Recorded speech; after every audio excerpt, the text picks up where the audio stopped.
Hello, hello! Magandang araw sa inyong lahat. Kamusta kayo? Medyo late nga ako nagluto ng ulam namin for lunch. Inuna ko kasi mag-edit ng video at mag-upload. At pagkatapos, naligo na nga rin ako at dumiretso na nga ako dito sa kusina dahil alauna na nga to. Bago nga din pala ako nag-edit ng aking mga video, nilabas ko nga muna itong karni ng manok. 4 na piraso nga lang itong chicken thigh, kaya naman hinahati-hati ko nga siya ng maliliit para nga magmukhang madami at mas mabilis ngang iluto. Magdadagdag nga rin pala ako ng chicken breast dahil ulam na nga namin to ng pananghalian at gabihan. Habang niluluto ko naman yung karne ng manok sa mahinang apoy, kumuha na nga rin ako ng bawang, sibuyas at luya. Para ngayon na nga lang ulit ako makakapagluto dito sa kusina dahil lately panay kami bili ng ulam sa baba. Kaya naman si Daddy, tinanong na nga ako kung kailan nga ba ulit ako magluluto. Na-miss niya ata yung mga luto ko, kaya naman nag-grocery na nga rin kami at para makapagluto-luto na nga rin ako ng aming ulam. Nung medyo nag-brown na nga rin etong chicken, nilagay ko na nga rin etong luya, sibuyas at bawang.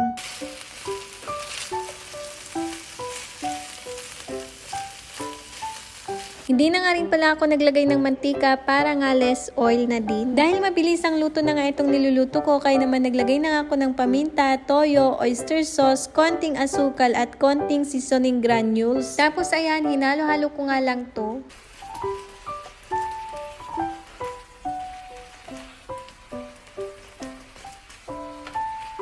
Maglalagay nga rin pala ako ng bell pepper at green beans. Habang nagluluto naman ako ng aming ulam, si Daddy naman nagplaplansya na nga rin siya ng uniform niya. Etong niluluto ko nga palang ulam namin ay maglalagay pa nga ako ng repolyo. Hindi nga patatas yung nilagay ko dito para naman maiba.